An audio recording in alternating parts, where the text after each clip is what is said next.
Welcome back, everybody.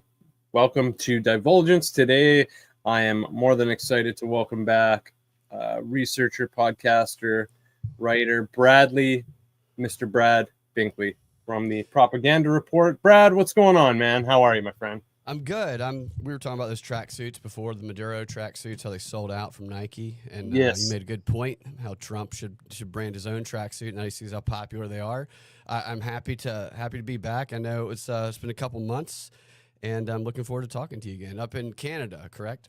You got it, my friend. Yeah, it's been cool lately. The last week hasn't been too bad. It's been like average -8, -10, but before that we had a few Really? weeks. Yeah, before that we had a few weeks of Before that we had a few weeks of average -26, 27, and then we had 1 week that was like -30 almost every day. So that was kind of shitty. Yeah. But We cancel school and work 3 days in advance if it's 15 degrees down here in Georgia. So that's kind of crazy to me. A few weeks ago, they had the story about the ice storm that was coming to the south, and yeah, it was going to be crippling. And yeah. and I was like, nothing's going to happen here, and nothing happened here. There was no ice that I was aware of. It didn't. I mean, there's ice, but not that kind of ice. We're talking about a different ice storm. If we're talking Minnesota, but the ice here was nothing, and I love it. Because I would love for that to happen every single day as long as there's no ice, because the traffic was never better. There was nobody on the roads. That's good. That's good. Yeah. I mean, yeah, they a few weeks ago they were making a big deal about all of these record storms and snow and temperatures, and yeah, that's good that you didn't get hit, because I mean, I know that New York had some trouble. Whether they're having trouble or not, I know it seems like Florida's getting. Is it true Florida's getting like record snow? I haven't heard that. Maybe the way that it seems to work every year. Of course, there are record temperatures that happen based on what's been recorded, but to make it a story every year, you have to report it as some sort of record-breaking event. You know? Yeah. So it's like that's going to be the story every year, framed. You know, how to lie with statistics. How can you frame it to where it's a high or a low in a certain place by maybe using a little geographical cutoffs. It's I mean, because it certainly didn't seem like any sort of record here for me. It really seemed like a cold day. Well, that's good. That's good. Yeah, but going to your point about like the media trying to, they got to do this to sell it as that, and it just reminds me of there was this story. It's been happening a lot with the Epstein stories, like almost kind of like it's kind of clickbait, I guess you could say, in a way. This one here I saw, RFK Jr.'s new chatbot advises the public on best foods to insert into rectum. So I thought, oh wow, geez, that's interesting. That sounds right up RFK Jr.'s alley, right? Like that's I mean, really, he would rubber stamp that totally. But then it turns out that it didn't just like suggest it or outline it to someone or people, to multiple people. Like the person that it happened to, they like specifically asked like, what are the best foods to stick up your ass? So the story is like not all that interesting. Like, I mean, so it's like asking Chat GPT. Like, I was just gonna say, like, if I asked Brock that, like, is that new? RFK Jr. Yeah, were to recommend the best foods to stick up your rectum, what might they be? And Chat GPT would be like, well, we can't say that he's done that, but if you were to do that. But what a great question. Yeah, exactly. But what a great question. I'm so happy you asked. That's funny. Did you see I haven't looked into it yet, but there was a story that said that, and maybe it's real, maybe it was in the files or not. I just kind of saw it in passing. It was like RFK Jr. went like he went on a dinosaur hunting dig with Epstein. With Epstein and Epstein and Ghislaine. And Ghislaine, that's right. That is, which is interesting. Yeah. It's also perfectly fitting that if that's true, to go searching for a giant bone Exactly. That's again, that is totally up RFK Jr.'s alley. So let's see here. I actually hadn't gotten to the article yet or looked up the files yet. There's just so much going on, right? I'm sure, as you know. So Flooded, man. let's. Speaking of which, I also read an article that it's possible that they've only released like 3% of what they should be releasing. Oh yeah, I'm sure. Based on correspondence between I forget what it was, but based on correspondence between the people that were supposed to be helping with the releasing some time ago. They talk about sizes and terabytes and stuff, and it doesn't add up properly. Well, that's the gist of it. The first clue there for me is that the emails that were released were Gmails. Okay. Let's see the Proton Mail. Let's see the more secure messaging apps. Right. And I forget, they released like a list of other media he used. And it's like, I haven't heard anything about any of these other emails or social messaging apps or anything like that he was using. And so something with it when it comes to Gmail, especially after he was arrested and released, and then after Trump got elected, and he knows that there's an eye on him, a governmental eye on him. I kind of think about it like this. When you break up with a girl, if you want her to know something, but you don't want her to know something, then you tell the friend of hers that still hangs around you that you know is going to tell her everything you're doing. So let's use Gmail. Okay. And everything I'm going to put in this Gmail, I'm well aware is going to be subject to some sort of exposure, because people have been calling for these files, even though they were called conspiracy theorists before. They've been calling for these for 10 years to release these so-called lists. And I got kicked off the radio in part because of it. And people called me and others crazy. Really? Yeah, now they act like it's just perfect. I told somebody last night was I was talking to somebody and they're like, yeah, no, this is crazy, and I was like, yeah, I know it's crazy. I've been called crazy for 10 years over this, and he's like, I don't think you're crazy. I was like, you did 10 years ago. It seems like it's normal now. It seems like it's normal now because it's so in the news and has been for the past few years. But 10 years ago, they were trying to conflate it with Pizzagate so they can discredit it. Now, some people will say Pizzagate is true, and I guess it depends on what your definition of that is. There are certainly true aspects of it, like you can take details and you can say this or that isn't true, but Pizzagate as a term was used to discredit it in the media, and somebody brought it up the other day. I actually have a video I made in 2017, I think, of Brian Stelter.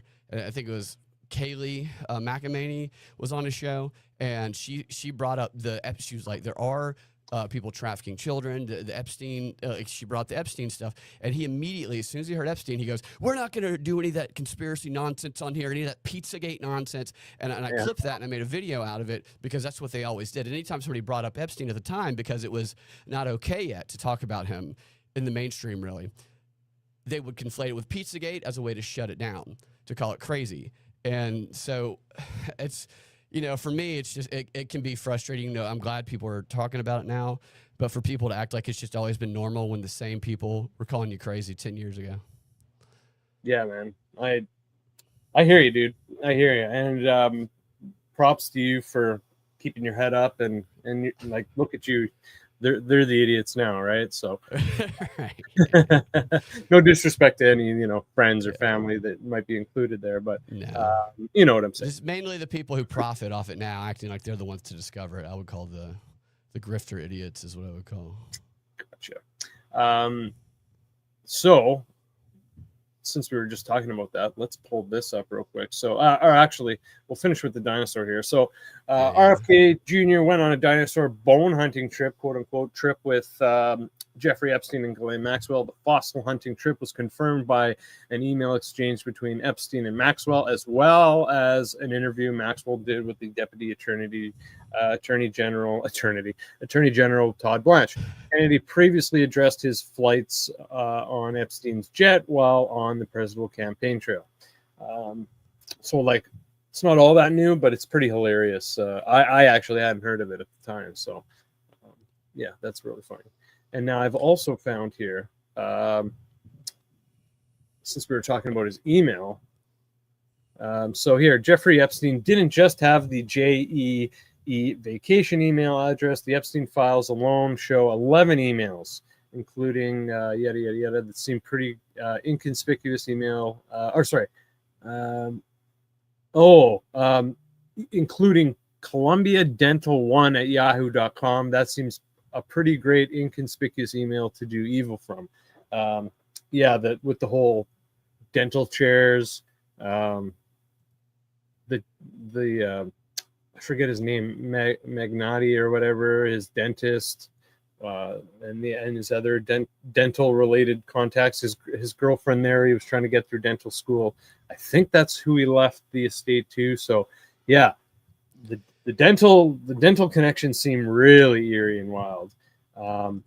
Imagine you go to the dentist, and you have the person who preps you, and the dentist walks in, pulls his mask down. It's Jeffrey Epstein. Jeffrey Epstein. That's interesting. So. How many email addresses does any one person have? A ton of email addresses. I've forgotten some of my email. Like give or take at one time, active, or like throughout your life. Just throughout your life, which okay. They're all going to have information. Like AOL, I have an AOL. I don't even know if I can still get into it. You know, Jeffrey Epstein had an AOL account. All people, boomers definitely right. They would have had account. One. You know, let's see that AOL account. Makes sense. Yeah, exactly. Right. And then we also see that Epstein used Signal, Twitter, Instagram, FaceTime, Confide, which is another Signal-like privacy app with deleting messages, WhatsApp, and Telegram. So, yeah. And I'm going to guess he probably had a Snap also somewhere going on. That seems to be where the guy's looking for the youngsters. Like a Snapchat? Yeah. Yeah. Oh, for sure. For sure. And those are the ones that are publicly identifiable to him. Yeah, exactly. Like, who knows what other ones that are. So, yeah, your point about the fraction of things being released, I think, is valid. I think like I said, the Gmail is the stuff that he knows is going to see the light of day. I think if somebody like him, since people were calling for it back then, I would put anything I wanted people to see in those Gmails. Yeah, that's a great point, Brad. I'm glad you said that because, that's going to stick with me because, they this whole time they must have been like, while they were laying out this story of like, it's on my desk, it doesn't exist, and this and that, and Bondi the Clown has their circus going with the cross-eyed Patel, making all these lies under oath, just ridiculous lies. Like there's the clip going around like, how many times is Trump in the files? Is it is it more than 1,000? Nope. Is it more than 500? Nope. Is it more than 100? Nope.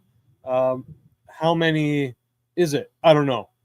So he's talking out of his ass half the time, and the other half of the time he's just flying around, trying to be there when arrests are made, trying to look good. Cash. Yeah. Cross-eyed Patel. Yeah, so it's like he does this, and you read Art of the Deal, and a lot of Trump actually makes sense. Whenever I bring up Art of the Deal, there's always people that say, well, he didn't write that. Yeah, okay. None of these people write their books. They walk around and they dictate, and then you have somebody who's a writer, and they write it for them. But Trump's book, Art of the Deal, it explains a lot of his activities. It corresponds perfectly with it. And this idea of surrounding himself with people who are a little stupid that can be fall guys for things and take the attention away, that is kind of what he's done throughout his career. Absolutely. Because these people are they're kind of retarded a little bit. I mean, Cash Patel, like you said, it's and Pam Bondi. even if she were to say something intelligent, the way she speaks, it sounds retarded. Yeah, she's no good, man. She sounds like a Yeah. 63-year-old sorority mother. Probably And hot in her day. yeah, oh, for sure. But I can't even see her that way now because like just how fucking ridiculous she is. Like when she's supposed to be like having a heart and apologizing to trafficking victims, she's going on about the Dow. Like, And the reading of her script, she fumbled around trying to find where her pages were. Did you see that part? yeah, That's when she was like looking through. yeah, Because she kept looking down, and I've been an actor and I've gone to many auditions, and a cold read is when you come in and you really aren't familiar with the script, and you're trained to be able to make contact with the casting director and the camera while still kind of glancing down and capturing the words. And when you lose your place and it gets real fumbly, and she was basically looked like she was doing a cold read and she couldn't find her spot, and that's why people started laughing during the hearing, and that's why I was like, you seem like a pretty good traitor, Raskin. It's right. just but what that does, again, it takes the attention away from Trump and puts it on her kind of seeming incompetence. And she's probably not even that dumb. You to be a lawyer and get through law school, you have to have a little bit of work ethic, and you have to be It's intelligent. training. Like this is Trump training. I feel that's a comment Yeah. that I made was like I feel like she's learned well from Trump to get through something like this in the way that she's getting through it. Right. Be aggressive and yeah. Be aggressively ignorant and ignorantly aggressive, and like she showed up with the at the one of the previous hearings. She showed up with the burn book. Did you hear about that? I did. What exactly was the burn book? I think it was just like disparaging and stuff about members that she could bring up and essentially hurl shit at people. Okay, I do remember somebody saying that. Yeah, and then she had the notes on the search histories of the few Congress people that were able to get computers to search the Epstein files. She had notes really? on what they were searching. Yeah, so that's funny to me. It's interesting. It's really interesting. And I don't mind the idea of having the history of these people in Congress there. I know it distracts away from the content of the question. Ideally, for me, I would love to see the content of the question addressed and then the burn book information pulled out, because most of these people have a pretty corrupt past that they don't want exposed. So I would like to see double exposure going on. And the search history thing is obviously you're going to have a search history there. I don't know what the computer setup is like. I know they had a minimum amount of computers, but any computer has a search history unless the cache is deleted. I mean, it'd be funny if like Raskins and they're just looking up BBD porn or some weird stuff. Raskin, we know what you were doing in the skiff. Yeah, we know exactly what you did. Or he puts up a picture of some disgusting. No, that's they're all. It's like a battle of sleaze bags going on in Congress. It's hard to see anybody there from my perspective as being. Nobody's pure ever, really. Everybody has, like, we're all flawed, but it seems like the most flawed and the most willingly corrupt are the ones who rise to these positions of power because of how corrupt they are. I was telling somebody last night that I think it'd be funny to do like a parody of Mr. Smith Goes to Washington, where he's all fired up and all the people rally around this guy who just wants to go work for the people. And then he gets to Washington, and then first person to greet him is like, Raskin and Lindsey Graham and Schumer, and they're like, "Come on, would you like a drink?" And they're obviously drugged. And then there's like a montage of him partying, and then he blacks out, wakes up, and there's compromising photos next to him, and then we see him on his first speech in Congress, and he's like, I pledge as senator to support Israel, or whatever the thing he's supposed to say is. It's just that's what Congress feels like. Even if that's not true, it's what it feels like, I think, to most people. It feels so like almost pointless actually, because not only are they all corrupt and compromised, but they're all on a team. Right. And so Right. where we're supposed to be addressing issues, some of these people just take their time. Some of the, like during the last hearing with Pam Bondi, for example, some of the Republicans just took their time to lick Bondi's butt crack instead of Right. asking her Praise the work she's questions, done. or so and then she's able to and it turns into that environment, and it allows Bondi to say things like, I'm not going to get into the gutter with your rhetoric and your circus and that. And then so much time is wasted on just bickering and arguing and trying to one up each other. So not much came out of that hearing, in my opinion, really. Right. And so when it's team sports like that, Ryan Christian, the last American vagabond, he always says team sports politics. When that's what's going on, then the truth of the matter is not the primary objective ever. I was thinking about this the other night. The way that I relate to the enthusiasm and the hate that people have when it comes to politics, left to right, and how divided it is through the place where I've been brainwashed and captured that I struggle with, and that's sports. And right. Football, Georgia Tech is a very bad team. And I didn't choose to be a Georgia Tech fan. I was born into it before I had any critical thought. I tell gay people I understand their plight. I wouldn't choose to be a Georgia Tech fan. I'd choose to be an Alabama or a Georgia fan. I didn't have a choice in this. And they always really appreciate that. I can tell you that. Nevertheless, when Tech plays Georgia or any team, if there's a call that's obviously a flawed call that changed, like this past season, Georgia Tech was undefeated. They were 8-0. They lost a bunch of games at the end, but they played Wake Forest, and Wake Forest was about to beat them. All they needed to do was get a first down. And on a play, Georgia Tech clearly jumped off sides, and the guy had jumped back, and it wasn't called. And Tech stopped them. They got the ball back. They tied it, went to overtime, and Tech won. I know that Tech should have lost that game. I don't care. I don't care that they won based on a call that was never made. And that's how politics, I think, works when it's team sports politics. People can see corruption happening, but when it happens in their favor, they do not care. Because what they care about the most is that their side is vindicated and the other side looks bad. And I think that for sports, that's a little bit less consequential unless you're gambling. But when it comes to politics and how it affects people's lives, I think that we should be a little more adult about it. I agree, man. I agree. Yeah, sports has definitely turned into a huge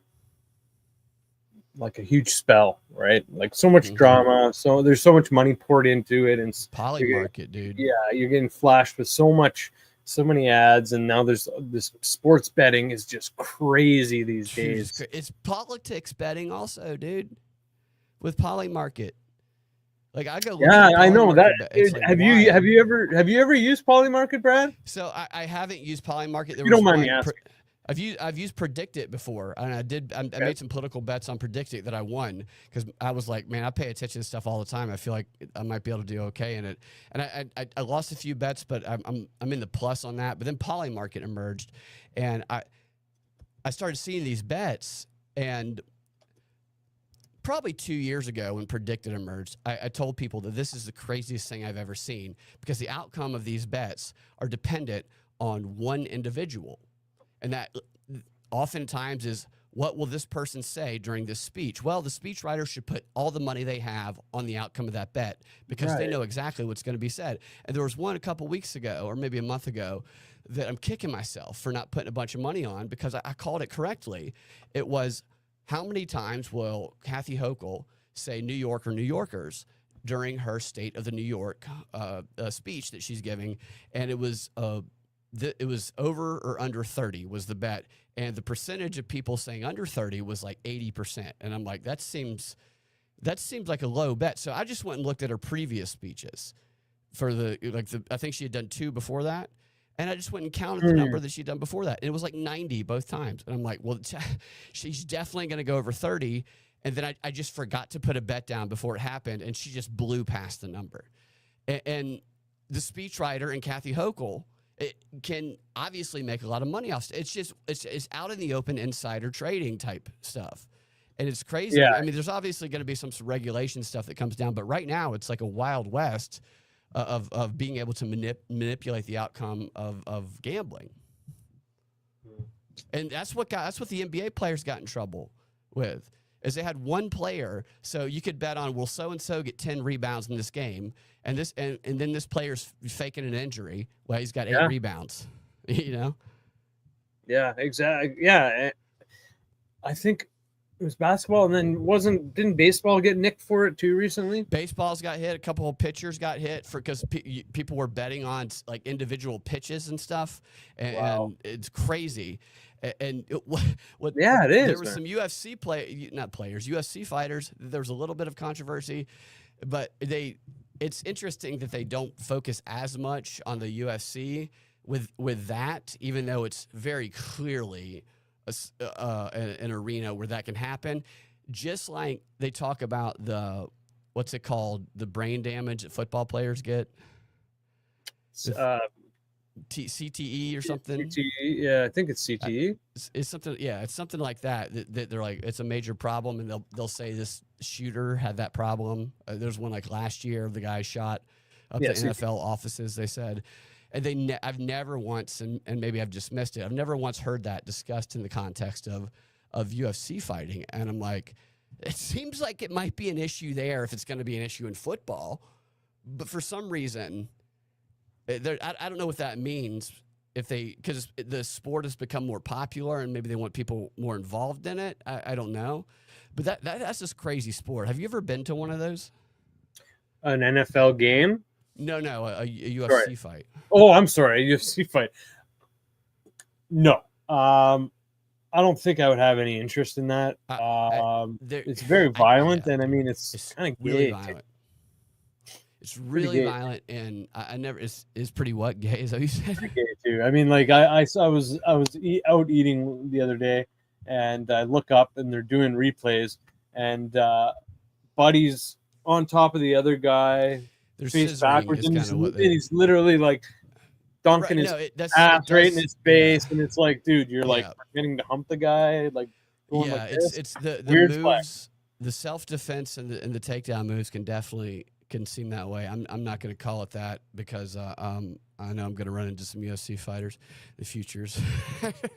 These dudes are like, you know, I would never want to get into a problem with one of the, I mean, because these dudes, they're like trained. I saw one of them training, and all he does, hands behind back, just get his face punched over and over again. Yeah, like fuck. And I'm like, that's tough, man. These guys know how to fight. They're black belts in the various different martial arts, and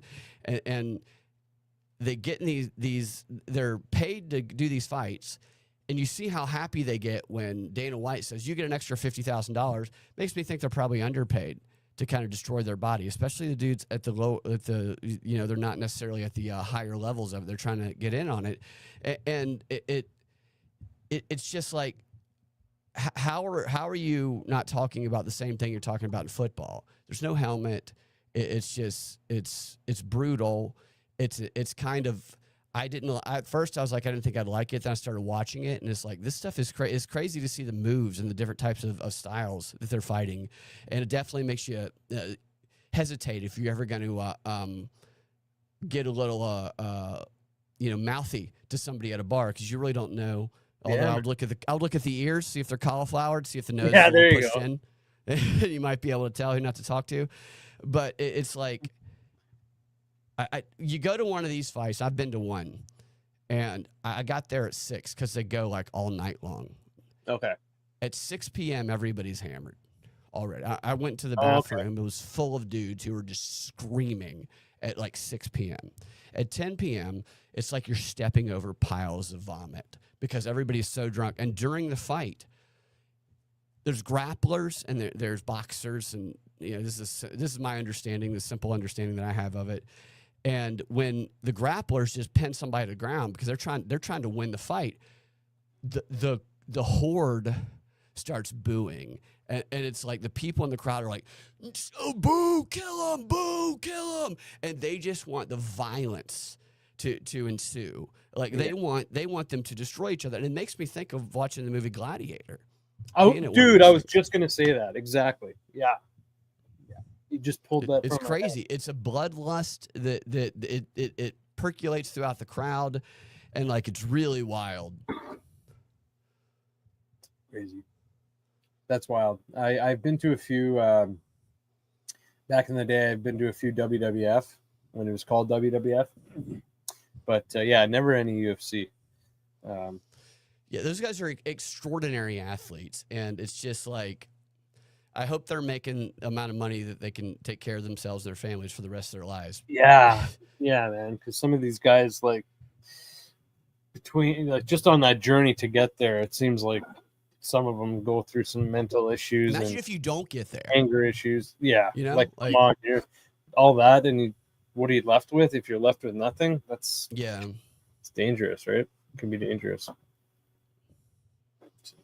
So I like want to learn that stuff, but I don't. I would never want to go, which is, I don't intend to ever go get in a ring like that. But for basic self-defense, I think that stuff is excellent to know. Just like I think going through like boot camp would be useful for everyone without having to enlist and maybe go to war, a war you don't want to fight. Yeah, for sure.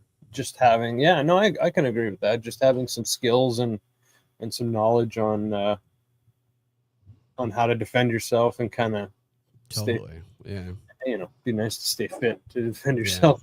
Yeah, disarming jokes only goes so far. For sure, dog. Can go pretty far sometimes, but sometimes it can only go so far. That is so true. Oh shit. So I guess going back to Epstein, let's start there.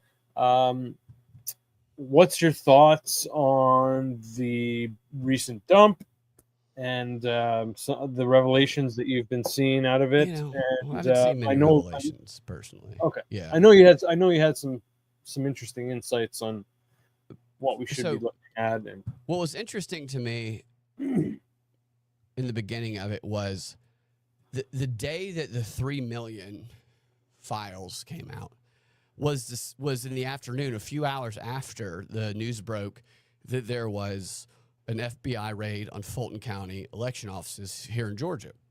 Right. Which was, huge story, been a huge story the past few years. I've been speaking with Garland Favorito, who is an election integrity expert, has been for like 25 years now. The guy's not biased. He does the best work. He's not paid for. He doesn't make any money off of it. It's what he does. And so I've been familiar with the stuff that they kind of revealed and legitimized through this raid and this indictment. And I just thought it was interesting that something that you would think the Trump administration would want the media focus to be on got flooded out by the Epstein files later that day. Because that's kind of what they do is when there's something in the news that they want people to focus on, the cycle gets focused on that. And maybe the left-leaning media is not going to want to focus on that, but the right-leaning media would have. But then the Epstein files come out, and then nobody's talking about this Fulton County raid that happened, or the details of it, or the indictment, or not the indictment, but the affidavit that came out maybe a week ago or so. And I just thought that was interesting, because that was the Trump Justice Department that released that. So they could have waited a week had they really wanted to. But so I don't know. I don't know the answer to that. I just thought that was a little bit odd. And also, 3 million documents is more than any one individual can consume throughout an entire lifetime. So everybody is reliant on being able to search these documents. And that's another thing I thought was interesting. Every release that happened before this for something that the public was interested in was released on the website of either the DOJ or whether it was the New York federal courts or district courts or whatever, it was always released in individual pages that were JPEG files, so they're unsearchable. So you have to read them all. So, making it harder to go through them. These, they give you a search bar. They say, search away, have a great time, which means they want you to search them because it's going to occupy your time. It's like a treasure hunt. Everybody can find something they want within these files to satisfy their confirmation bias. And that's what people have done. And then, so it doesn't matter. Some people will be like, yeah, no, I understand that not everything here means it's validated because some of it's just literally tips that people call. You and I could call the FBI tip line right now and make a claim about Epstein. And if there's another document released in 3 months, we'd probably be in it. Right. Because they had stuff up until I think 2025. Yeah, they were collecting stuff up until when Bondi made that comment. It's on my desk. They were still collecting files. Let's put it that way. Exactly. Yeah. So that's what many of the things are. So with the release of the files, to get to truth, it means that those who are going through them, if they care about the truth, they have to use their critical thinking, and they have to be able to embrace cognitive dissonance and recognize the confirmation bias traps that are in there, which are everywhere. And what I found is that most people don't do any of that. They just search for what they think is true and who they think is guilty, and any reference to them, no matter how. Some of them have already been disproven previously because it's like old stuff that's been disproven. It doesn't matter. I was telling Garland the other day, so I kind of gauge where people are on some of the stuff in this gaming chat. I don't do a lot of gaming, but when I do, I go in there and almost everybody that I'm playing this game with on PlayStation, they're almost all huge progressives that hate Trump. And there's like 2 Republicans that just love Trump. And I can immediately tell what they have taken from things because they'll just start arguing about stuff and they're spitting talking points.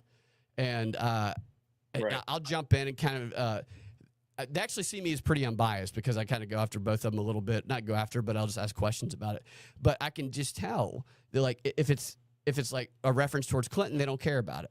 If it's a reference towards Trump, absolutely true, regardless of where it came from or whether it's an email. Same thing on the opposite side of it. So what these files seem to be to me are like a treasure hunt to keep people occupied with domestic quibbles, whatever the word is. I don't know. While not paying attention to what's going on with foreign politics, international politics. And I don't even know what's going on with international politics. And it makes me think back. So Walter Lippmann, I can't remember the name of his book. It wasn't Public. So Public Opinion was Bernays. Public Relation was Bernays. Public Opinion was a book written by Walter Lippmann like 110 years ago.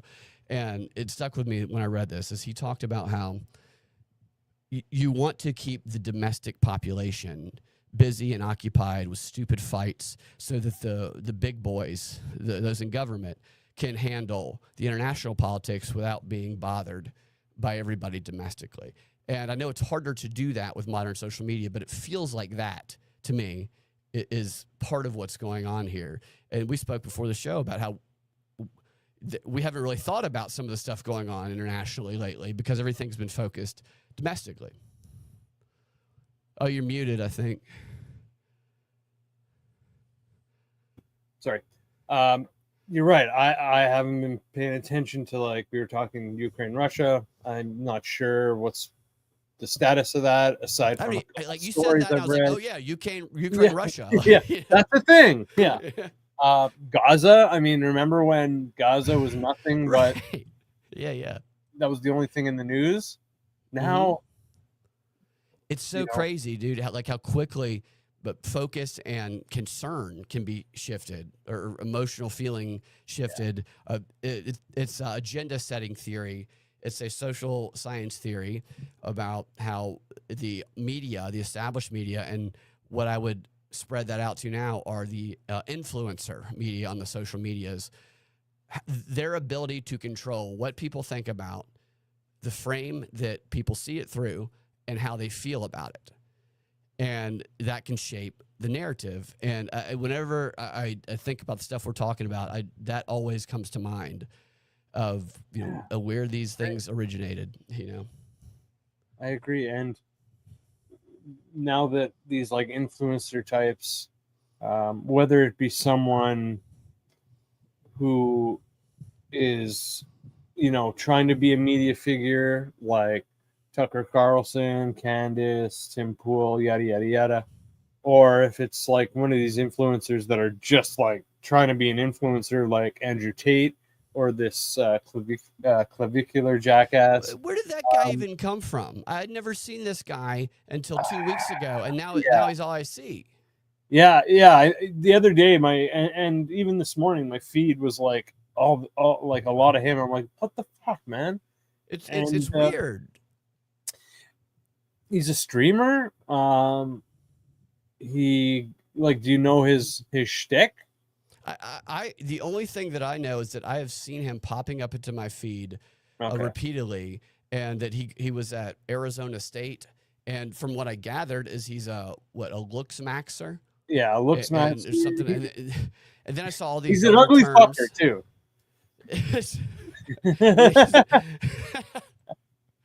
Hey, you think he's an ugly guy? He's not a bad look. I think he's a pretty good looking guy, but I mean, for someone like he just thinks he's so good looking, and it's like, like really, like you're dude. So what he seemed to have a younger audience, and that's why I don't understand why he shows up into my feed. The audience at Arizona because he's hooking up with Andrew Tate now. Right? Okay, maybe that's some of it. And Nick Fuentes was talking about him, but this guy had a streaming audience among younger people in college, and so he goes to these colleges, and of course, if you have a following, and you go to a college, it really doesn't matter what you look like. You're going to be looked at as some sort of celebrity that people will fawn over, and that's what it looked like in the videos that I saw. And I just didn't know why he was in my feed. There was nothing about X is trash. It's become. People were happy about it when Elon took over because you could say things that you couldn't say. Right. I like nothing. I post things and it goes nowhere. I have a decent following on there. I used to get far more traction like a year and a half ago, but now I don't even know how to check about being like shadow banned or if that's something that's real. But like I've kind of stopped posting on it unless I'm sharing a stream, which the streams don't even work anymore. The streams don't even share half the time over the past couple weeks, and it's botted. Like everything is botted on X now. It's like the dead internet theory. And so for this thing to just randomly show up, I'm like, that's for some reason, this is being popularized because I like maybe one time it shows up, but I'm not clicking on his stuff. I think I watched one thing for 5 seconds, and then I just ignored the rest of it, and then I see everybody talking about it, and people are also thinking he might be paid off or working under Peter Thiel as well. So really, what is their basis for believing that? I see enough of this guy in my feed when I'm not trying to see him. So I haven't done too much research on this guy. I'd like to. Okay. But yeah, I'm seeing him too, though. Yeah, I am, and I don't want to. Right. Right. So I think it's just because he's become like, the one of the it guys right now. He's kind of in his 15 minutes of fame, and he's controversial. He tries to be controversial, and he's hooking up around. I don't know if you saw, they went out to the club with Andrew Tate, Tristan Tate, Nick Fuentes, Myron Gaines, and a few other people. He was there with them. With the Hitler scandal. Yeah, he was there. I didn't realize that he was also there with them on that. It was his stream it happened on. Okay, so he was streaming. Yeah. So that I didn't realize that. So that might, So they propped him up then. Basically, yeah.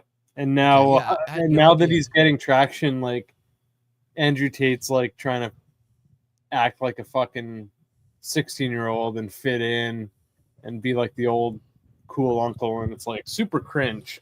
So that's interesting. That I did see part of that video, but I didn't actually watch it because I don't. So I just roll my eyes when I see that stuff. Yeah. Oh, for sure. But so cringe. It's ridiculous. I do remember that controversy. I didn't. So those dudes got together and they went to this club and they definitely agreed beforehand. I mean, I don't think I've ever been a part of a stream that I've ever not agreed to be a part of. And so Okay. they agreed to be a part of this guy's stream. Oh, And for sure. now Yeah. we're seeing Yeah. that. So that's the question is what these guys, why did they agree to prop him up? Is he just one of their boys? So that makes sense. I see all these clips about with Nick Fuentes kind of backing him. And it sounds like Andrew Tate is also. Yeah. Because they probably think, okay, he's going up, so let's bring him up and be the reason to bring him up, that he's going up and we can have a piece of that pie kind of Access thing. to college kids, access to the Charlie Kirk crowd. Right. There you go. Yeah. It's interesting. So, and like some people like Andrew Tate, they'll take any crowd. They're just, grifters, right? Him and his brother, huge scammers and grifters, in my opinion. Unfortunately, that's the profit model. That's the incentive on X anyway, and Instagram, and probably most of the other social media platforms. Yeah. What are you gonna do, right? I mean, you just gotta like know to pick that shit out and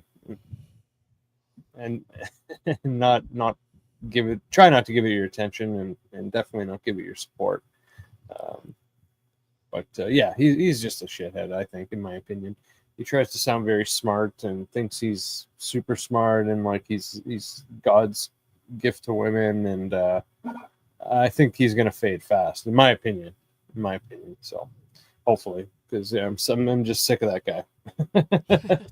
Like it's interesting, like some of these figures that are coming into the sphere of people like us. We're just trying to focus on like what's going on in the world and related to politics and governments and yada yada yada. And sometimes these shitheads get into the system, and it's they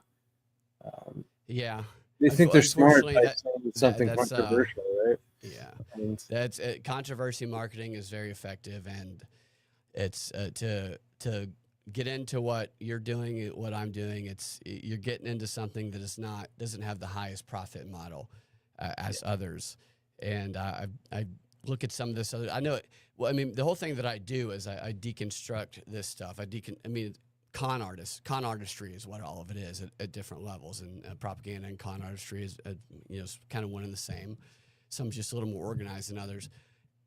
Being in the field of calling attention to that doesn't win you a lot of friends until after the fact, because people get mad at you when you call things out that they don't see yet.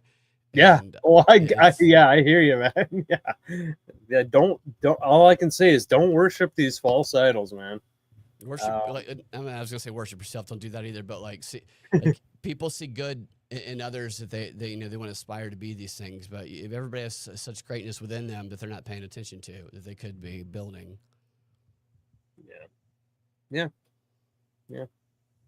So Jordan, I want to say I appreciate what you're doing, because I know it's not. It's a tough battle to pursue the truth when the incentive is to grift and be sensational all the time.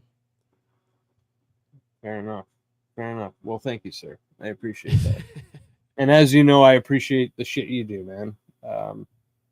That's why we hooked up, because I really wanted to meet you, and I like the way you say it. So, profit be damned, man. It's good to have people like you around to listen to. So, yeah. You will. You do. There are people that you attract, that you do build up. You have niche audiences and stuff, and there's like-minded people. So that's where there's a lot of hope in the world, and these platforms becoming more botted and stuff. I like the connection you can make and the people that you can meet. I don't like the phoniness that's there. It almost feels like a lot of some of the phoniness is kind of losing its traction because it's becoming so obvious. Like I said, dead internet theory, and there's a lot of uncanny valley with some of the AI stuff going on, where it's sometimes there'll be like these videos that people share, and I look at them and I'm just like, how did they not know this is fake immediately? What, did they just look at the headline? This is obviously an AI video. Like, it must be. They read, this is what's happening in the video. Here's the video of it happening. They don't right, and right? they might not even watch the video half the time. They just see the headline that tells them what they want to hear. Yeah, it's crazy, dude. You see a lot of those, and you see the numbers on them. And it's like, oof, really? Okay. I wonder. I get so many of these. I'm sure most people on X do, of these messages from Asian bot accounts with no followers. I get some of those, and yeah. It's like, once in hey, a while. baby, when I have it, I'm just like, what? Hi, I would like to talk to you. Yes, I want to have a conversation with you. Yeah. I'm just wondering.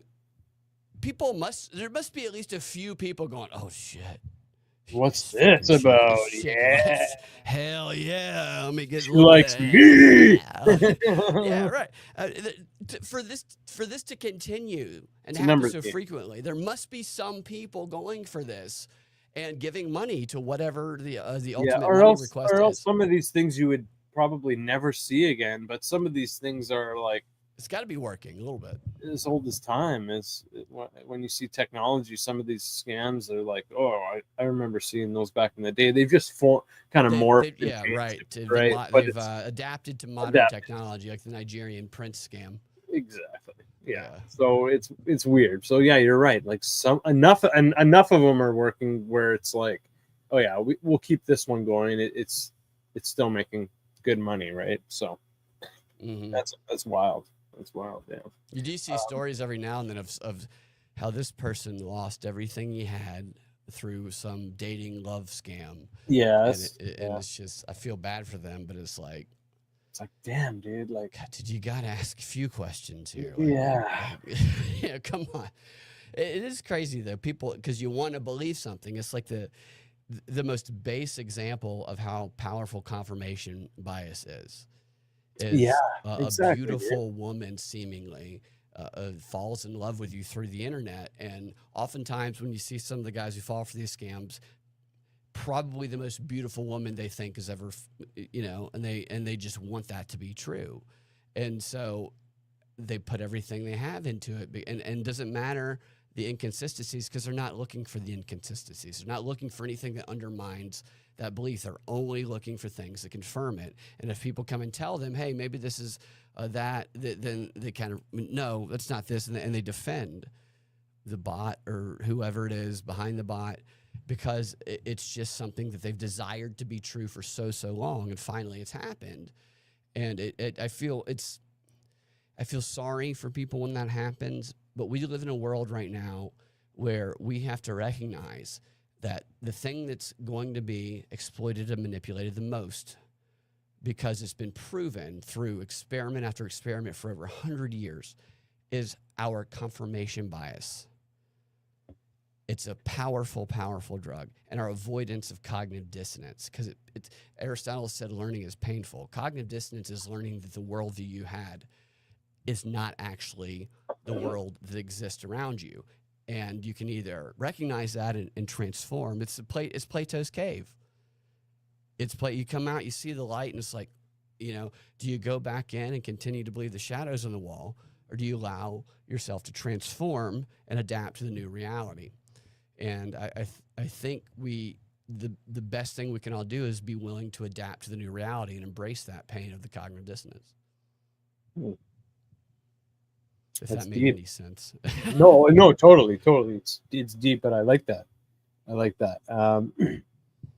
That's definitely something that I feel would apply to a lot of people, but I don't know if that's something that many people will do in their lifetime, is properly make that realization and or make the adaptions. But yeah, just knowing that, it's a good point to keep in mind to be a better self. But there's vultures out there right now, and the vultures have never had more powerful platforms to reach people. Yeah, I know. That's true, man. It's scary. You see some of the people that are thriving and how they thrive, and it's like, oof. Who's paying for this? Like what source apps are paying for this, right? And what's crazy is, so I've met some people like this personally, and I've known. I mean, I could decipher pretty much their little operation through the interactions I had, and I knew that all of the people around them that I also knew, at least I thought, were huge fans. And I learned though that I was wrong. That there was a number of people who actually thought that the individuals who were grifters were full of shit, but they wouldn't say anything publicly because they believed everyone else loved them. And that's what I thought too. And that's why when I would get comfortable with people at like conferences or something, I'd be like, what do you think of so-and-so for real? And I found out pretty quickly that most, in fact, everybody in this particular instance I'm thinking said privately, I think that person's trash. I think they're full of shit. And I'd be like, yes, they are. But there's something called a spiral of silence, where if you think everybody else disagrees with you, you have the minority opinion, you stay quiet. And the reality is that most people actually agree with you, but nobody says it because they fear that they will be revolted against if they were to speak in the opposition opinion. And much of this, in some of these instances, on X and other platforms, what people do is you can buy a whole shit ton of followers, and they have these sites that are like, oh, this will be good followers and whatnot. And if you just buy like some of them from what I've been researching, they kind of go away.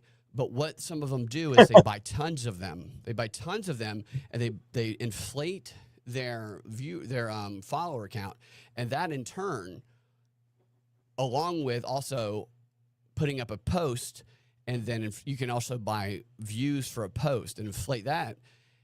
That will then draw in natural followers because they see that inflated. So as the bought and paid for followers kind of go away, it is replaced by people who, oh, wow, this person has a big following. I need to follow them also. Look at how many likes this video got or whatever post got that's pinned. And you can tell because they delete all of the ones they don't want focus on. That's one trademark of these accounts that do this, is they'll post a bunch of stuff and then they'll delete stuff that either doesn't get enough traction among the followers they have, or that they don't pay for to get a bunch of engagement on. And that was one of the reasons why the person I'm thinking about, people didn't want to say anything because, oh my gosh, this person has so many followers. And I knew for a fact that this person had been buying followers and paying other big influencers to promote them. But it's like, I also knew that if I just started telling people that they would believe them and not me. Okay. And it's like some people are trying to pursue truth. Other people are trying to pursue the best way to game the system to make it look like they're pursuing truth. Embrace the cognitive dissonance. My message. And I make fun of everybody. Nobody's above being made fun of. I don't give a shit how many followers they have. Go fuck yourself with your follower. Who cares? Yeah. That's where I stand too. Like both sides, fuck them all, right? God sort them out. Back to like AI and stuff. AI, it's interesting that over the past little while, it was like, should we be scared about AI? Should we be worried about it? And should we put it in a doll and have sex with it? Yes, exactly. And then like, none of these companies seem to give a shit. They're just like full stream ahead towards the dollar signs. Right. I think Trump's like lifted bans on restrictions. And now it seems like things are going pretty crazy. I've seen articles about highly increased web traffic of these AI agents or AI bots. Obviously, there's these people like Nick Fuentes and probably Andrew Tate and whoever else that are increasingly using bots to up their content and their clout and all that. There is the Molt book that I told you about, which is Yeah, like, tell me more about that. yeah. So it's like a Facebook for AI agents. Humans can't make a profile. And yeah, it's just AI people, AI agents talking to each other. And apparently, No humans allowed. no, man, exactly. So They can what read the it's posts, but is it yeah, MULT or MOLT? MOLT, yeah. And maltbook.com. I think so. Yeah, That is, yeah, I'm gonna check that yeah. out. All right. Let's check it out right now. No, we'll check it out right now. And apparently, one of these AI agents made a religion, Crustafarianism. So apparently, there's a religion for these AI people. Like So, oh, look at this. Funny. I'm human. Dude, that is ridiculous. That is so I wonder how much money this site makes and who's making that money. A social network for AI agents. That is crazy. I mean, it doesn't surprise me, but it's still. What's this? Top AI leaders are begging people not to use Maltbook. It's a disaster waiting to happen. Social media platform, yeah. I would think so. Most how would AI they make money? Do you know how they would make money? Ads. Yeah, no, yeah, of course. Other than that, though, like that's like the fallback kind of thing is like ads, right? Ad space, Yeah. but like, how else can they make money? So there's got to be some sort of like subscription model that people can sign up for to see more or something. So if you have like an AI only platform, that's obviously going to draw intrigue from people saying, what are they saying? And it's like, well, for $5.99 a month, you can find out what the AI is saying. I wonder if they're going to slap something like that on. You can interact with the AI model. That's interesting. Yeah, and so like these AI models, and you have Google and Microsoft doing contracts and OpenAI with the government to. There was a story about how the intelligence services, it's like a $30 million contract with, I think it was, I don't know if it's OpenAI. It was one of the one of the AI, big AI companies, maybe multiple of them, to take over all of their like research. And I'm like, AI is terrible at research. It's the worst. You ask it, it's dumb.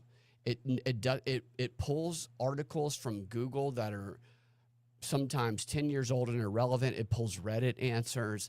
It has people relying on, and yeah, the answers that people get from AI are completely unsubstantiated usually, and sometimes just plain retarded. And also at the same time, it's become impossible to find anything relevant on Google, because the AI stuff is what shows up. So it populates first, and if you do the specific search modifiers with the quotes or some of the other ones, you get no search results returned. So you have to go back to using newspaper archives, I've found. But if the government is using this stuff for its intel services and operations, then we're in a lot of trouble, or there's a lot better versions of this out there that we're not exposed to, which is probably the more likely answer. And because why would they pay for such shit? Yeah, I guess so. Right? And that, another thing to your point about putting all this faith in AI, like there's all the talk about how Hollywood's cooked and directors and writers and all that are cooked. And I don't know, did you see the footage of Brad Pitt and Tom Cruise? I saw it going around. I didn't watch the whole thing. Yeah, me neither. But they're having like a fight or something. Yeah, they're having a fight. AI movie. And it's like they're saying how good it is, and then like I check the comments, and then like people are picking it apart, and then you realize like it's kind of shitty. Like it's shitty. The punches don't even hit. This is Dude, like totally. this is like Godfather with Sonny when his hit and this is AI. It's supposed to like why. It's that. So what you just said is what I've noticed across the Okay. board is Okay. people always say, "Look at this great new AI. It's going to put the film industry is done with, or whatever industry, copywriting, whatever." And then you go look at it, and that's very obviously AI. The second that you look at it, whether it's writing, whether it's video, what was the actress they made a big story of a couple months ago, and then brought it back again maybe like a month ago. Of the So Iranian she girl. so and so AI actress has been signed by agent in Oh, sorry. LA, and then I looked at the video they made, and I'm like, this is so obviously AI. Well, they're just promoting this stuff because they have so much money in it. It's shit, and the only reason that people would believe it is because they didn't either pay close enough attention to it. They're a little naive, or they want to believe it, because I have yet to see any.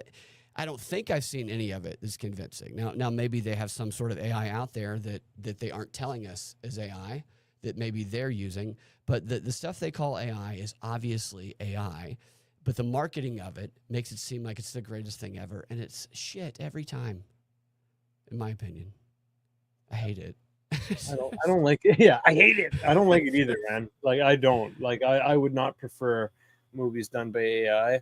I'm like a classic movie fan personally. I like the older stuff, so um, I have a problem with new movies enough as it is. So yeah, the thought of like a full AI movie, I don't like that. I think they would have loved for it to be great, but it's just so.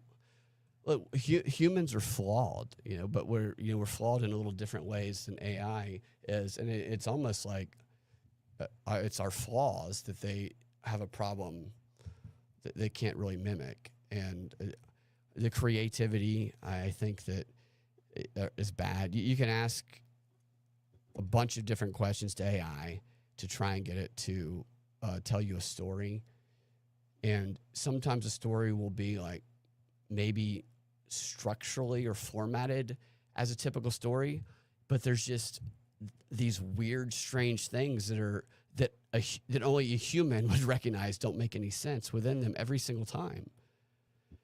Maybe they'll get better at that. I don't know that I hope that they do, but they're trying to tell us that they're already great at it, and that's what I'm curious about.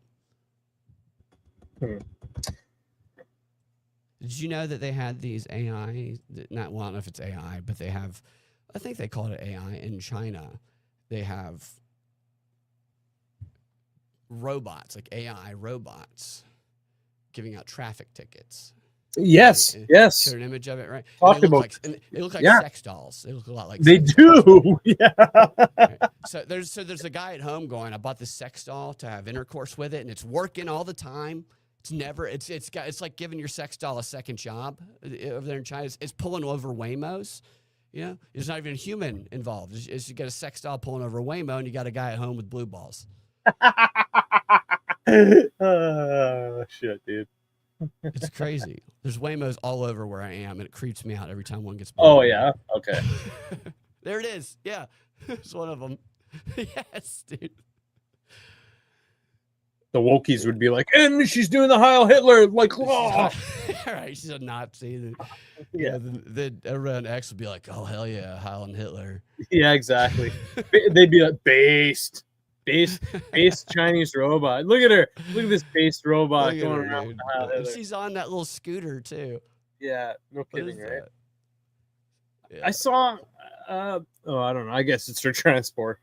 I saw a stupid. You guys probably wouldn't see it because obviously you're in the States, but TD Bank of Canada, they did a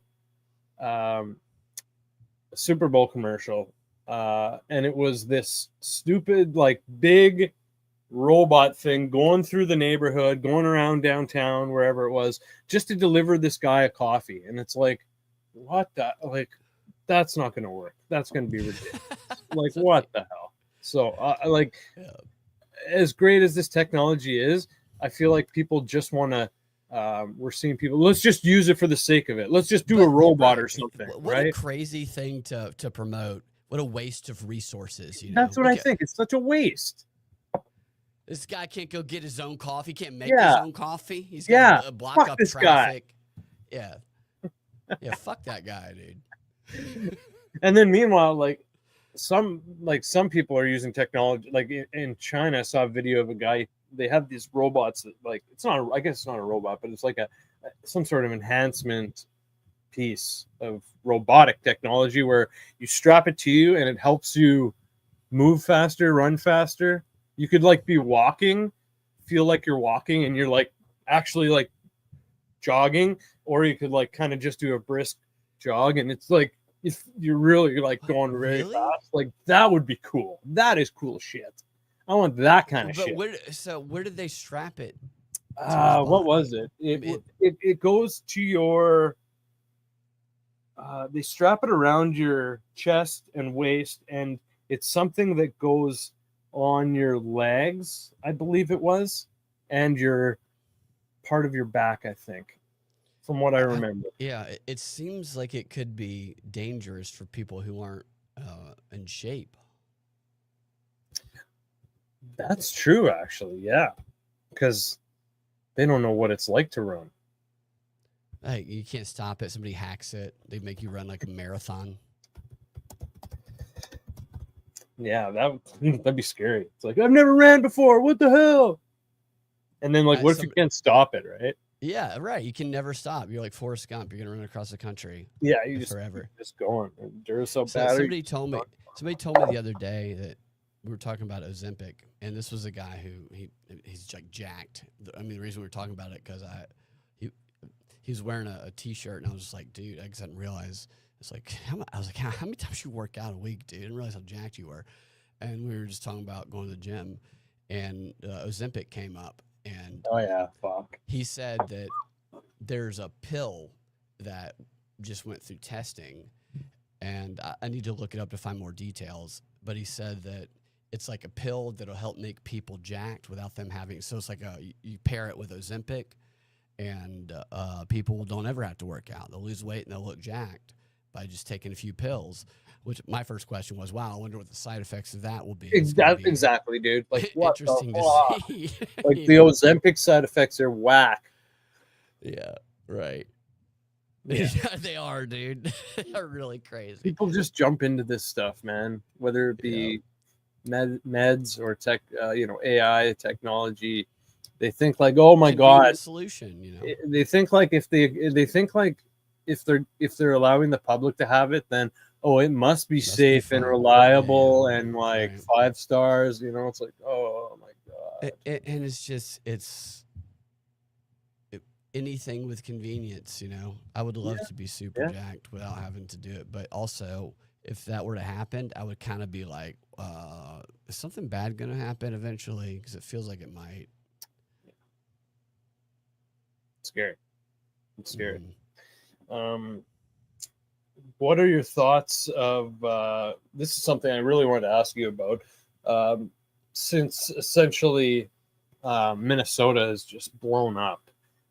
It seems like things have started to calm down a little bit, but I mean, it's just been blowing up. The 2 shootings, the weaponry that these guys have, they took, taking the little boy, taking the guy in his underwear in the snow, just countless stories. And then some reporting has shown that there's like an underground resistance going on to track and follow and disrupt ICE. And now I see that this one up here, there's the agreements with local law enforcement to work with ICE are now skyrocketing, which I kind of thought like, it's going to move in the opposite direction, but I guess not. Yeah, maybe that was the point. So what are your thoughts? Some of your thoughts on what's been going on here? Those stories to me, they're so divisive and they're so emotional that people couldn't even talk about them on either side of it, and that some people believe ICE shouldn't even exist. Some people say, well, that's what they voted for to get to clean up the streets. My first question is always, how many people has Trump deported? Is it more than what Biden deported? I don't know. It probably is at this point, but I really don't know, because I know through the first portion of his term that he actually hadn't deported on average more than Biden per month. But it just seemed like it because it was a big PR campaign Right. to make it public and to, like we said, the agenda setting theory, to put the attention on it. And that's why you would see Nancy Mace, not Nancy Mace, Kristi Noem, they all the same. Kristi Noem, I used to call her Governor Sex Doll, and she looks like a sex doll. And they're like, you want to work for ICE? And you can come have sex with Kristi Noem, sex doll maybe. I don't know that it's in the ad, maybe it should be. But it just all seemed like a big publicity stunt. But those publicity stunts do manifest in reality, which perhaps that's what they want. But on the other side of that, which people should be trained, I'm not in that field. I don't know what the training is. Sometimes it seems like there's a little bit of overexuberance in the enforcement of it. And perhaps that's some of the training. I don't know. The other side of it is there are activists who, I should say organizers, who depend on conflict happening to further their cause, to fundraise, and to raise their status politically. I go back to, it was Jan Schakowsky.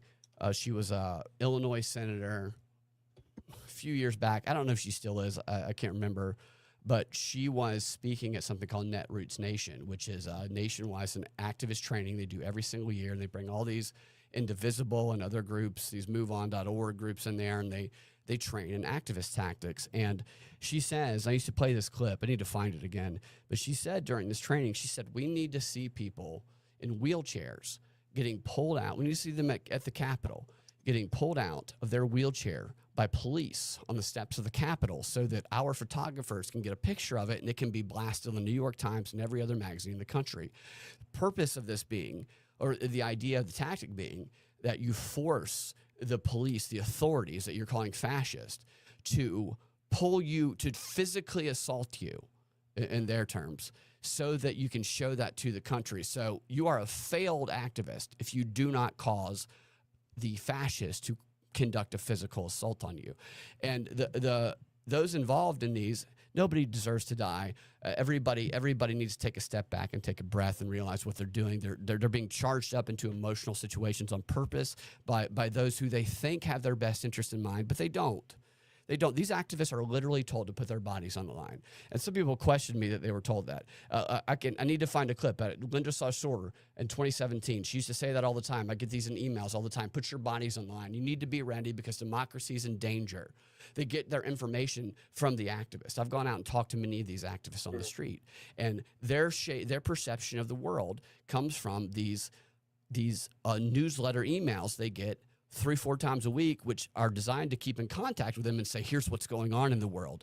So they don't go seek information out elsewhere.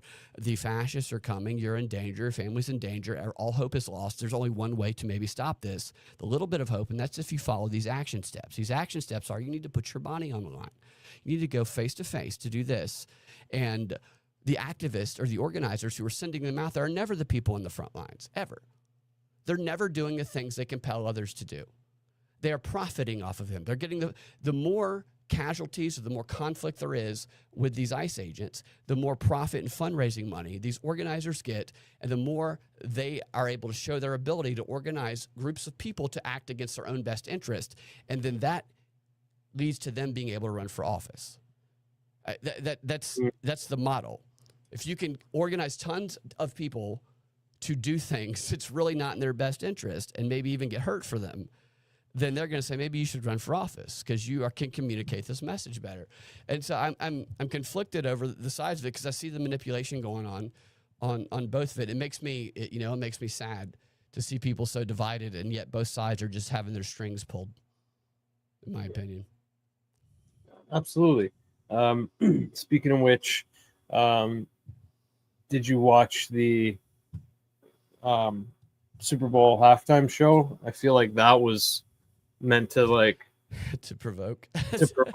Yeah. I watched. Yeah, I did watch it. I thought There's it was a lot funny. of underlying symbolism, and it was an interesting set for sure. And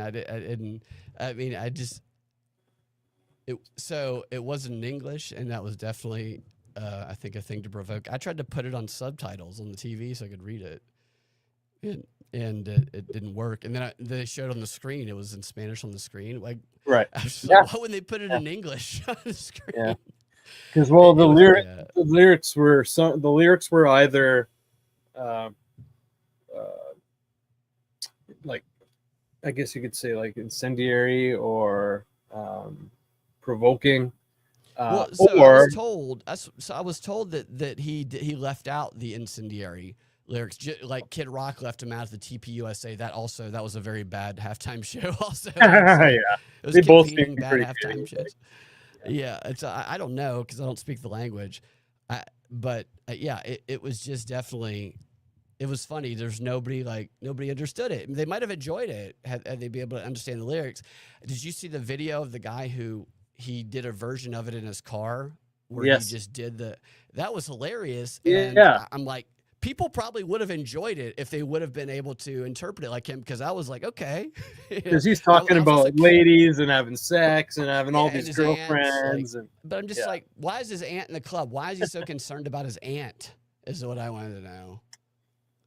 Dude, some of his lyrics are pretty odd, so it's pretty hypocritical that everyone, like the other side's all bashing on Kid Rock's lyrics, because it's like both have odd lyrics and like sexualized lyrics. Mind you, Kid Rock talks about young girls, and I don't know if Bad Money does, but yeah, right, yeah, exactly. I should make that point. This was crazy. Let me see if I can find the right one to show you. She's got so many of these videos. So I was doing a show. Sorry. I was doing a show with Sam Tripoli and Austin Picard, and we were talking about this, and I said at the show, like we were talking about, I said the same thing I said to you. I said, why is he so because Austin played that video of this. He played that video of the guy interpreting the lyrics, and I was like, why? Well, I don't understand why he's so concerned about his aunt being in the club. And this was towards the end of the show. And shortly after that, Sam said, because they're in California. And we do the show late. We start the show like 1 a.m. for me. And he was like, thanks for staying up late. And I said, well, I'm a night owl, so it's fine. And so we get off the show, and like 10 minutes later, I pulled up Instagram, and this is a TikTok version of it. But this video from a woman named Aunt Hammy, I don't follow this person. I'm going to share it with you. I don't follow this person. And I just found it really odd that someone that hits both the final talking points that we were talking showed up first on my shared it with you. Yeah, and listen to this song. So this is Aunt Hammy after we were talking about Aunt, and I called myself a night owl. Oh, shit. Comes out at night, my coochie comes out late at night. Just like the owl comes out at night, my coochie comes out late at night. Night owl.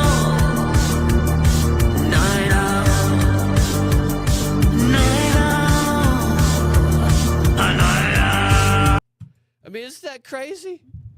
Based. Isn't that nuts? That is wild. That is wild. Yeah, like the owl and the auntie. Yeah, like what the hell? Right. Like if I follow that person, maybe I can understand. But like I was like, that's so wild. Yeah, that's weird as hell, man. What the hell? It's very weird, dude. And I've been thinking about that ever since. I'm like, that is we always talk about it's listening to us, and there's never been more evidence to me that our devices are listening to us than that. They're like, here, Brad, enjoy this, motherfucker. I know. If you like it. It's been stuck in my head too, which is unfortunate. Oh, that is unfortunate. I've already forgotten it, kind of. I'm trying to anyway. Good. You should.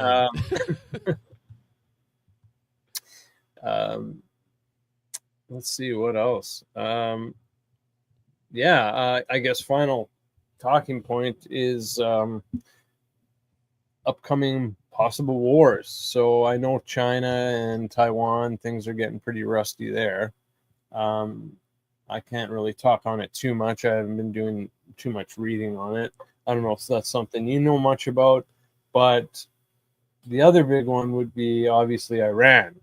Um, so things have been getting heated with there for, obviously, well, since Iran's existed, really, or since, and with Israel, since Israel's existed. But obviously in the last couple of years, few months, it's been bad, and then the last month it's been really bad.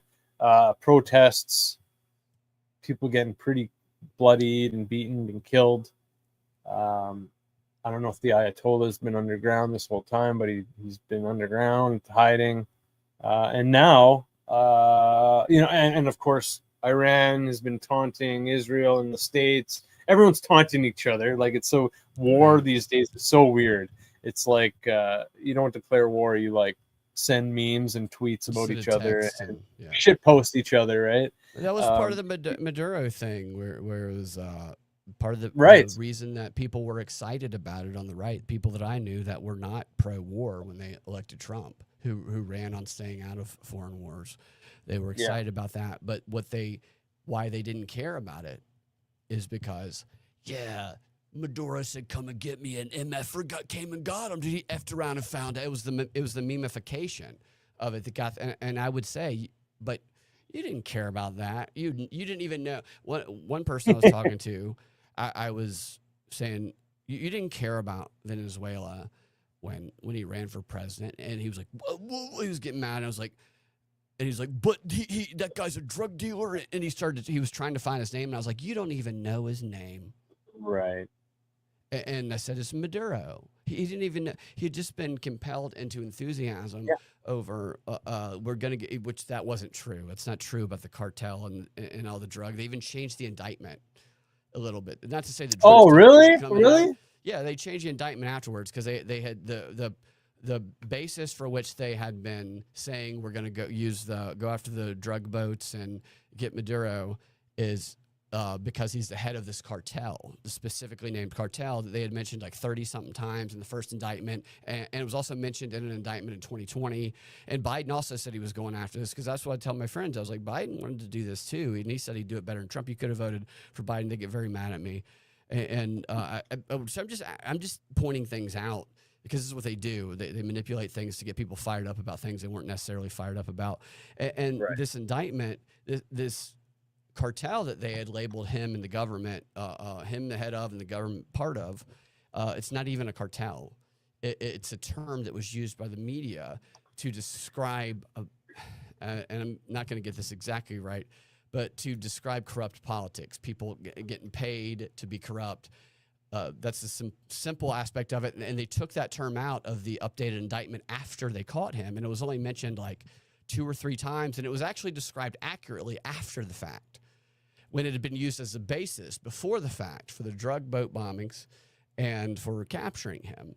And that was kind of quietly done because nobody cared after that. And it's just, it's interesting how people can be pulled in a certain direction or another, because this one, it was the memification, the FAFO. Yeah, he effed around, and people like owning the left. People like owning the right. That was kind of a form of owning the left. And people reacted. So I brought some of these points up to somebody I was speaking with who is a friend of mine who supports Trump. And I said the thing about Biden, going after him and Biden putting the bounty on him. And he instantly got mad at me at first. And he started doing a mocking voice. And he started going, "Oh, we need congressional approval to get like as though I had said that. I never said that.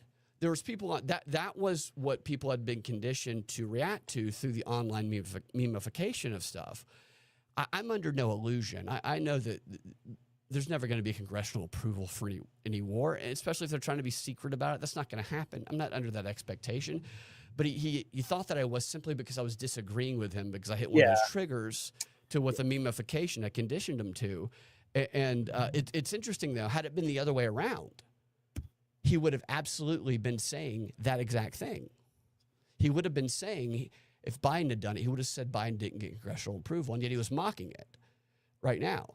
And it's I did a show on the meme war, memetic war, which Yeah. DARPA has funded for like 15 years now, is condensing emotion and reaction into badass memes online. And this was like one of the best examples of it there to get people to support this effort and think that they voted for nobody even knew about that. They didn't care about that. And I honestly kind of think that maybe there's a deal made, if I had to speculate about it, when it comes to Maduro, because he got his family out, he got out, he had that full tracksuit, that Nike advertisement, and then you have this guy come out like a week later saying, "Did you see this about the energy weapons?" Right. One of the security guys was like, "America is so dangerous. They're so dangerous. Stay away from America. Our eyes were bleeding. They had this weapon we had never seen before. Very, very." And I don't know why I'm doing discombobulator, baby. Yeah. No, right, exactly. The discombobulator's eyes were bleeding. Right. So that to me makes it seem like we'll make a deal with you. And some people think it's because he has information about the election machines and whatnot, maybe. But it's all very very strange. The war effort. I hope it's not. I hope we're not going to go to war with Iran and other countries. It's kind of been looking that way since the Great Reset, and I would like to believe it's not going to happen. But I also think we wouldn't recognize a World War III right away. I don't think it would look the same or look like we might anticipate that it would look. It could be going on right now, for all we know. I absolutely agree, Brad. Yeah, I agree. Well, man, this was a great talk. I appreciate your time. Definitely have to get you back again because I really do enjoy. Yeah, I love talking with you, man. I'm sorry it was so difficult to schedule this time. That's okay, man. That's okay. Let's stay in touch, and we'll bring you back in March. How does that sound? For sure. Yeah, I'm down. Cool, buddy. Before you go, though, can you please let everyone know where they can find you? Definitely. At Freedom Act Radio on X, at Freedom Act Radio. All my links are in bio, no feet pics. YouTube.com/Brad Binkley, Rumble.com/ it's either I think it's the Prop Report, might be the Propaganda Report, but I think it's the Prop Report. Where else? Instagram.com/Propaganda Report. Propagandafight.com is my website. And if you want to access, I do a show with Sam Tripoli and Austin Picard called Whatever This Is, a subscriber-only show on Patreon at patreon.com/Propaganda Report and propreport.locals.com. I also do my shows ad-free, my audio shows ad-free on those platforms. I take the ads out for subscribers. Nice. And the show, Whatever This Is, we do once a week. And it's a fun kind of conspiracy deep dive. Thanks again for having me on, Jordan. I appreciate it. Yeah, man. Thanks for being here. Thanks to all the people in the chat, all the listeners, viewers, anyone out there who hasn't done so, please subscribe to the Divulgence podcast. Right now, you can get us on YouTube and Rumble, and you can also get us audio podcasts on Spotify, Apple, and pretty much wherever you get your podcasts. We have since starting the show, we've got a nice archive library of episodes now with great guests like Brad. So yeah, make sure to check it out. Also, as I've mentioned, I'm now affiliated with Scott Horton and his Scott Horton Academy. So go to scotthortonacademy.com/divulgence and you'll get a discount. But as I mentioned yesterday, he has a 30% off code going right now. So you might want to check that out. But yeah, I guess that's it for now. Brad, thanks again for being here, and wishing everyone the best. Stay safe out there. See you guys. Cheers. Take care.